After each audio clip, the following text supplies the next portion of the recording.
نحمدہ ونصلی ونسلم علی رسولہ الکریم اما بعد فاعوذ باللہ من الشیطان الرجیم بسم اللہ الرحمن الرحیم۔ تمام ناظرین کو جو سننے والے ہیں السلام علیکم ورحمۃ اللہ وبرکاتہ۔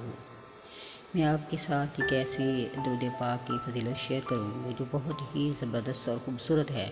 امید ہے آپ اس کو سن کر بہت خوش ہوں گے کہ اللہ تعالیٰ کتنی برکت نازل فرماتا ہے جو درود پاک پڑھنے والے ہوتے ہیں۔ تو یہ سید سادیوں کا قصہ ہے۔ اللہ سے دعا ہے کہ ان سادات کے صدقے میں ہماری بھی بے حساب بخشش کرے۔ تو شروع کرتے ہیں۔ شروع خدا کا نام لے کر جو بڑا مہربان نہایت رحم والا ہے۔ حضرت ابو عبداللہ رسا اپنی کتاب تحفہ میں لکھتے ہیں کہ بغداد میں ایک شخص فقیر، حاجت مند، عیالدار، صابر و عابد رہتا تھا۔ ایک دن وہ رات کو نماز کے لیے اٹھا تو اس کے بچے بھوک کی وجہ سے رو رہے تھے۔ جب وہ نماز سے فارغ ہوا تو اس نے بچوں اور بیوی کو بلایا اور کہا بیٹھو اور اللہ تبارک تعالیٰ جل شانہ کے حبیب حضرت محمد مصطفیٰ احمد مجتبیٰ محمد مصطفیٰ صلی اللہ علیہ وآلہ وسلم پر درود پاک پڑھو اور دیکھو کہ اللہ تعالیٰ کیسے درود پاک کی برکت سے ہمیں غنی کرتا ہے اپنے فضل و وجود اور احسان سے۔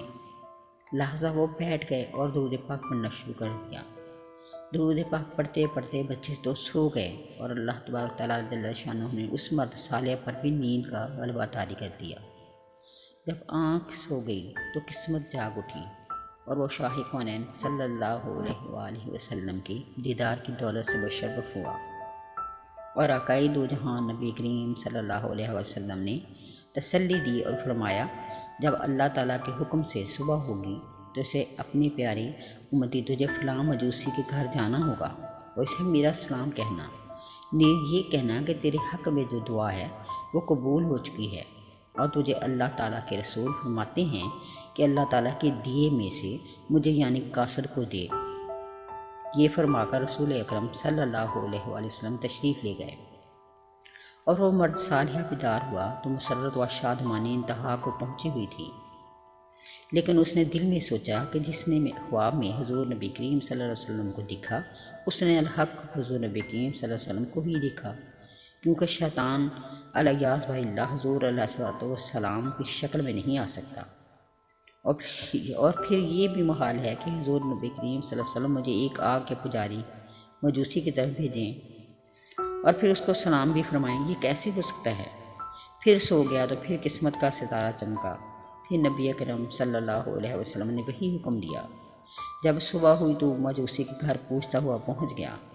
مجوسی کا گھر تلاش کرنے میں کوئی دشواری نہ ہوئی کیونکہ وہ بہت مالدار تھا، اس کا کاروبار وسیع تھا۔ جب مجوسی کے سامنے ہوا تو چونکہ مجوسی کے کارندے کافی تھے اس نے اسے اجنبی دیکھ کر پوچھا کیا آپ کو کوئی کام ہے؟ اس مرد صالح نے فرمایا وہ میرے تیرے درمیان علیحدگی کی بات ہے۔ اس نے نوکروں و غلاموں کو حکم دیا کہ وہ باہر چلے جائیں۔ جب تخلیہ ہو گیا تو مرد صالح نے کہا تجھے ہمارے نبی کریم صلی اللہ علیہ وآلہ وسلم نے سلام فرمایا ہے۔ یہ سن کر مجوسی نے سوال کیا کون تمہارا نبی ہے؟ فرمایا محمد صلی اللہ علیہ وآلہ وسلم۔ یہ سن کر مجوسی نے کہا کیا آپ کو معلوم نہیں کہ میں مجوسی ہوں اور میں ان کے لیے لائے ہوئے دین کو نہیں مانتا؟ اس پر اس مرد صالحہ نے فرمایا میں جانتا ہوں لیکن میں نے 2 بار حضور نبی کریم صلی اللہ علیہ وآلہ وسلم کو دیکھا ہے اور مجھے اسی بات کی تاکید فرمائی ہے۔ یہ سن کر مجوس نے اللہ تعالیٰ کی قسم دلائی کہ کیا واقعی تجھے تمہارے نبی نے بھیجا ہے؟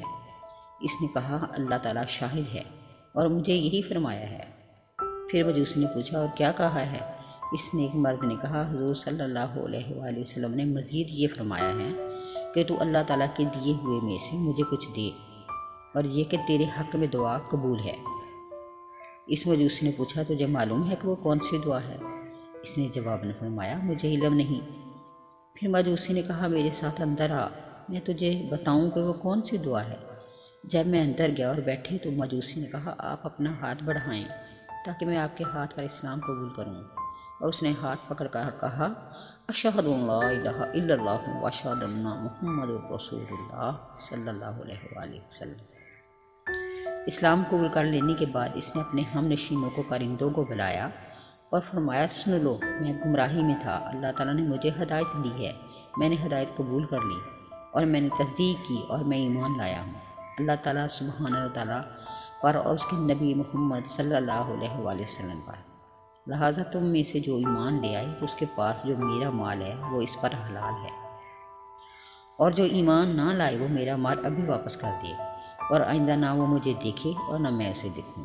تو چونکہ اس کے مال سے کافی مخلوق تجارت کرتی تھی، اس کے اعلان سے اکثر ان میں سے ایمان لے آئے، اور جو ایمان نہ لائے وہ اس کا مال واپس کر کے چلے گئے۔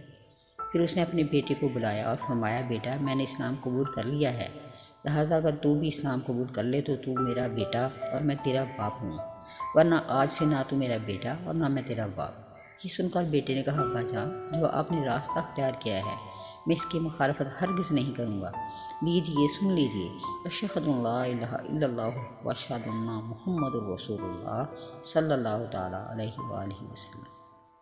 پھر اس نے اپنی بیٹی کو بلایا کہ جو کہ اپنے ہی بھائی کے ساتھ شادی شدہ تھی اور یہ مجوسیوں کے مذہب کے مطابق تھا۔ اس نے اپنی بیٹی سے بھی وہی کچھ کہا جو اپنے بیٹے سے کہا تھا۔ یہ سن کر بیٹی نے کہا مجھے قسم ہے خدا کی، میرے شادی کے دن سے آج تک اپنے بھائی کے ساتھ ملاپ نہیں ہوا، بلکہ مجھے سخت نفرت رہی ہے۔ تو سن لیجیے، اشہد ان لا الہ الا اللہ و اشہد ان محمد رسول اللہ صلی اللہ تعالیٰ علیہ وآلہ وسلم۔ یہ سن کر باپ بہت خوش ہوا۔ پھر اس نے مرد صالحہ سے کہا آپ چاہتے ہیں کہ میں آپ کو وہ دعا بتاؤں جس کی قبولیت کی خوشخبری آپ لائے ہیں، اور وہ کیا چیز ہے جس نے رسول اکرم نبی محترم صلی اللہ علیہ وآلہ وسلم کو مجھ سے راضی کیا ہے؟